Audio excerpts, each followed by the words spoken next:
बुखारी और मुस्लिम की रिवायतों में है कि रमजान जब आता है तो फुत्तिहत अबवाबुल जन्नह, जन्नत के दरवाजे खोल दिए जाते हैं। जन्नत के दरवाजे खोल दिए जाते हैं क्या माना है?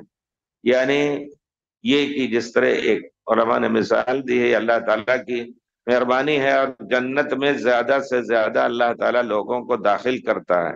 कुछ लोगों ने तो ये भी कहा है कि खुद जन्नत के दरवाजे खोलने का माना है कि जो पहले गुजर चुके अल्लाह ताला उनको माफ करके और जन्नत में दाखिल कर देता है। वो गुल्लिक़त अब्वाबुन्नार, जहन्नम के दरवाजे बंद कर दिए जाते हैं। और सुफ़्फ़िदत शयातीन, शैतानों को अल्लाह ताला जकड़ देता है जंजीरों में। सुफ़्फ़िदत जी।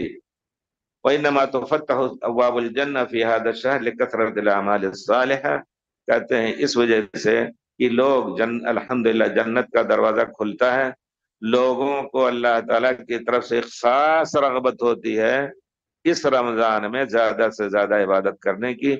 ये और फिर गोया अल्लाह ताला ने उनको ये बता करके कि जन्नत का दरवाजा खोल दिया गया है, जहन्नम का दरवाजा बंद कर दिया गया है, कि अगर तुम इस रमजान के को कमा हक अदा करोगे तो इंशाअल्लाह तुम्हारा मुकद्दर जन्नत होगी, और अगर तुम अल्लाह के से दूर होकर के जिंदगी गुजारोगे तो जहन्नम तुम्हारा मुकद्दर होगा।